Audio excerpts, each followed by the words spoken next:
নমস্কার বন্ধুরা, আর কিছুদিন পরে আসতে চলেছে মহাশিবরাত্রি। দেবাদিদেব মহাদেবের আরাধনা করার সর্বশ্রেষ্ঠ দিন মহাশিবরাত্রি। এদিন ভক্তি মনে পুজো করলে বাবা ভোলেনাথ ভক্তদের মনোবাঞ্ছা পূরণ করেন।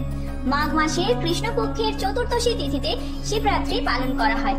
শিবরাত্রি কথাটা দুটি শব্দ থেকে এসেছে, শিব ও রাত্রি, যার অর্থ শিবের জন্য রাত্রি।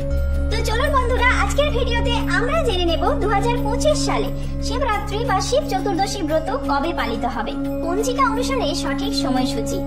শিবরাত্রির পুজো কবে করবেন, চতুর্দশী তিথি কতক্ষণ থাকছে, শিব চতুর্দশীর পুজোতে কি কি উপকরণ লাগবে, এছাড়াও ঘরোয়া ভাবে শিব পুজোর সহজ সরল নিয়ম ও মন্ত্র সমস্তটাই আমরা আজকের ভিডিওতে জেনে নেব। তো দেরি না করে ভিডিওটি শুরু করা যাক। আর যদি আমার চ্যানেলে নতুন হয়ে থাকেন অবশ্যই চ্যানেলটি সাবস্ক্রাইব করে এবং ভিডিওতে একটি লাইক করে শেষ পর্যন্ত সাথে থাকবেন। আশা করি ভিডিওটি আপনাদের জন্য খুবই হেল্পফুল হবে। ভিডিওর মূল পর্বে যাওয়ার আগে দেবাদিদেব মহাদেবের যারা ভক্ত রয়েছেন অবশ্যই কমেন্ট বক্সে লিখুন ওম নমঃ শিবায়।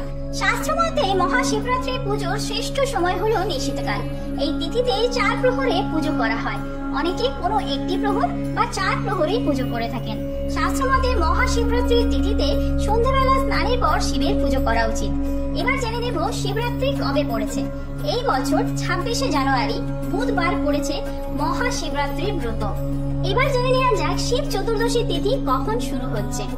26শে ফেব্রুয়ারি 13ই ফাল্গুন সকাল 9:42 থেকে শুরু হচ্ছে চতুর্দশী তিথি।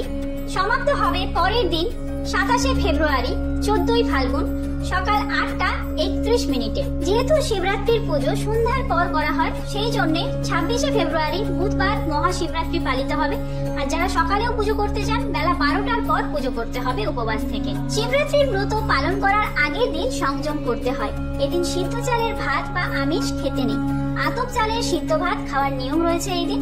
এছাড়াও কেউ চাইলে ময়দার তৈরি খাবারও খেতে পারেন, তবে সৈন্ধব লবণ দিয়ে রান্না করতে হবে। এই দিন সাধারণ লবণ একদমই খেতে নেই। ব্রতের দিন উপোস করে নিষ্ঠা করে কিছু নিয়ম মানলে ভক্তের সমস্ত মনোবাঞ্ছা পূরণ করেন দেবাদিদেব মহাদেব। এবার জেনে নেব শিবরাত্রির ব্রত পালনের জন্য কি কি উপকরণ লাগবে। গঙ্গা জল, দুধ, ঘি, মধু এবং চিনির মিশ্রণ। এছাড়াও আপনারা যদি বাবাকে কোনো ফল দিতে চান সেই ফল, আর সাদা মিষ্টি মানে সাদা সন্দেশ বা বাতাসা, এই সমস্ত বাবার খুব পছন্দের, এইগুলি দিতে পারেন। আর ধূপ দ্বীপ, এই জিনিসগুলি লাগবে ঘরোয়া ভাবে পুজো করার জন্য। এছাড়াও বাবার পছন্দের যে সমস্ত ফুল রয়েছে যেমন ধুতরা, কলকে, আকন্দ ফুল, এই সমস্ত ফুলগুলি জোগাড় করবেন। আকন্দ ফুলের মালা অর্পণ করতে পারেন শিব বাবাকে। সবচেয়ে গুরুত্বপূর্ণ জিনিসটি হলো বেলপাতা। একটি বেলপাতাতেই সব থেকে বেশি তুষ্ট হন দেবাদিদেব মহাদেব। এবার জেনে নেওয়া যাক যারা বাড়িতে পুজো করবেন কিভাবে শিবলিঙ্গ অভিষেক করবেন। প্রথমেই আসি শিবলিঙ্গ অভিষেকের নিয়মে। ভস্ম দিয়ে বাবার অভিষেক করা খুবই ভালো, তবে যদি ভস্ম না থাকে তাহলে ঘি, মধু, সিদ্ধি দিয়ে বিশুদ্ধ গঙ্গা জল দিয়েও বাবার অভিষেক করা যায়। গঙ্গা জল দিয়ে অভিষেক করার সময় ওম নমঃ শিবায় এই মন্ত্র 3 বার উচ্চারণ করতে হবে। পঞ্চামৃত দিয়ে মহাদেবের অভিষেক করলে মহাদেব প্রসন্ন হন, জীবনে সুখ, শান্তি ও সমৃদ্ধি আসে, ভক্তদের অসীম পুণ্য অর্জন হয়। এরপরে দুধ অথবা ডাবের জল দিয়েও অভিষেক করা যায়। আপনারা চাইলে দুধ, ডাবের জল দিয়েও বাবার অভিষেক করতে পারেন। অবশ্যই শিবলিঙ্গ অভিষেকের পর পরিষ্কার জল ঢেলে ধুয়ে নিতে হবে। এরপর একে একে ফুল, মালা ও বেলপাতা অর্পণ করতে হবে। মনে রাখবেন বেলপাতার মসৃণ দিকটি বাবার মাথার ওপর দিকে থাকতে হবে। বেলপাতা নিবেদনের সময় আমাদের ওম নমঃ শিবায় এই মন্ত্রের জপ করতে হবে 3 বার। বেলপাতা ছাড়াও আপনারা বাবার পছন্দের আকন্দ ফুল, কলকে ফুল, ধুতুরা, অপরাজিতা এই সমস্ত ফুল অর্পণ করতে পারেন। আর এর সাথে দুর্বা ঘাস অর্পণ করা খুবই ভালো বলে মনে করা হয়।